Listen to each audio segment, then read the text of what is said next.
Hi, my name is Chris Lyons. I'm a regional chef on the East Coast, and I'm coming to you today from the test kitchen here at home office. Today I'm going to share with you a vanilla chiffon cake that I use in the field all the time. You can find this on the recipe web under 11394. This is a great recipe that I like to use because it holds up very well after a couple days in the refrigerator. It holds up great in the freezer. It's very similar to a pound cake in procedure as well as the texture of the finished product. So the first ingredient that we're going to add is 1.5 cups of egg whites to our mixer bowl. We're going to go ahead and turn this on, and we want to bring it to about soft to medium peaks, and then we're going to go ahead and add some sugar to it. So let's just get it started.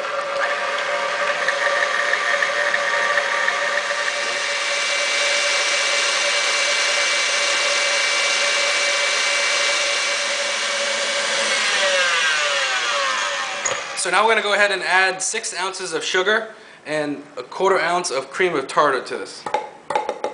The cream of tartar is going to help stabilize this mixture, and it's also going to offset the acid that's going to be within this recipe later on. And then we're going to go ahead and mix this until it comes to stiff peaks.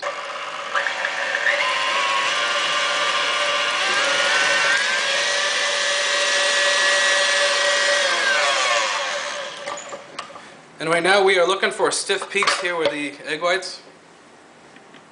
It's going to be when they're going to stick up by themselves, which is a good consistency that we're looking for. We're going to go ahead and transfer these egg whites to a separate bowl.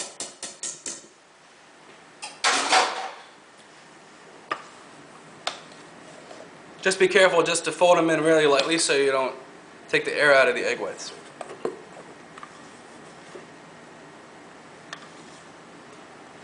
Then we're going to go ahead and return this bowl back to the mixer, and we're going to continue making the rest of the cake mix in the same bowl that we use the egg whites in.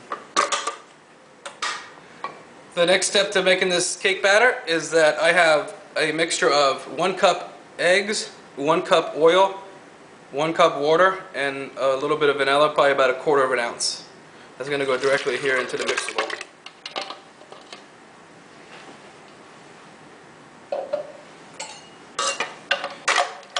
Then we're just going to go ahead and add the rest of our dry ingredients. It is going to be 1/4 ounce of baking powder and 1/4 ounce of salt.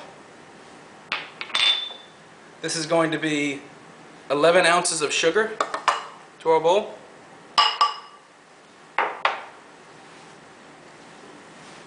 And then 1 pound of flour to our bowl.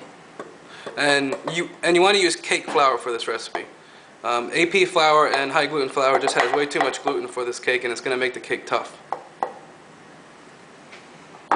And we're just going to go ahead and put this mixer on low until everything's incorporated. You don't have to worry so much about overbeating this because it does have the cake flour in it. So the cake flour is not going to develop that gluten.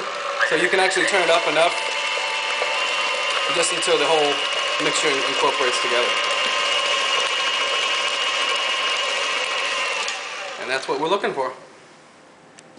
Our batter is now ready to incorporate the egg whites into it. I like to add a little bit of the egg whites into the mixer bowl ahead of time just to mix it up, just to kind of aerate it a little bit first.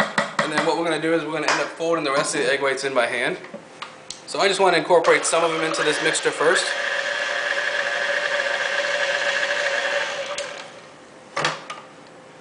And then we're going to go ahead and transfer this entire batter into a larger bowl so that we're going to be able to fold the mixture in later on.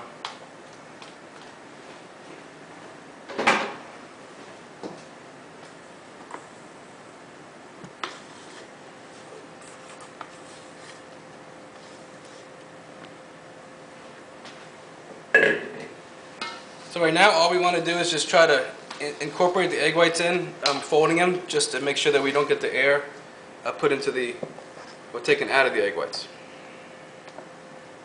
Probably do half of the total egg whites first and try to fold some of that in.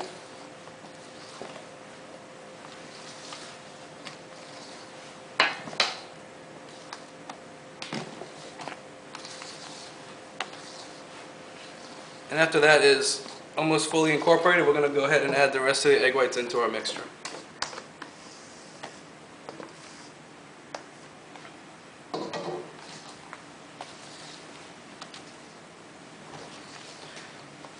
Now don't get worried if you can't incorporate all the egg whites into the mixture. It's not gonna affect the cake that much.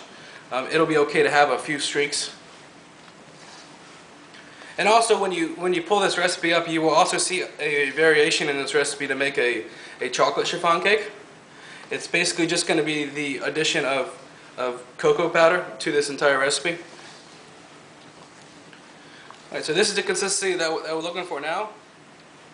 And now we're ready to transfer this batter into our cake pans.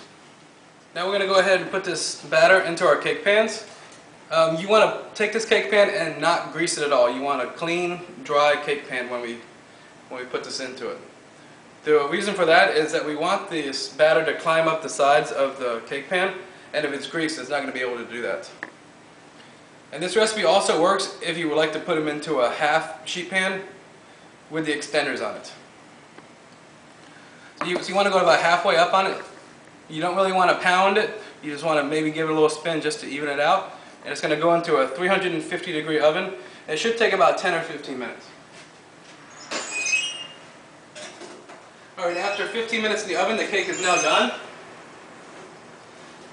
To test that the cake is done, you want to just kind of go towards the center and just lightly press on the cake. If it bounces back, like it is, that means the cake's done. So I'm going to go ahead and take this and flip it over right out of the oven onto a sheet pan.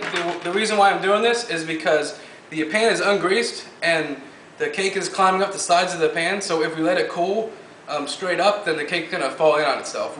We want it to cool upside down so it holds onto the side of the pan so it stays tall and it stays fluffy. It should take about 15 minutes or so, or 20 minutes to cool. So now that your cake is fully cooled, you should be able to go ahead and flip it over and just take a knife and just run it right around the edge of the cake.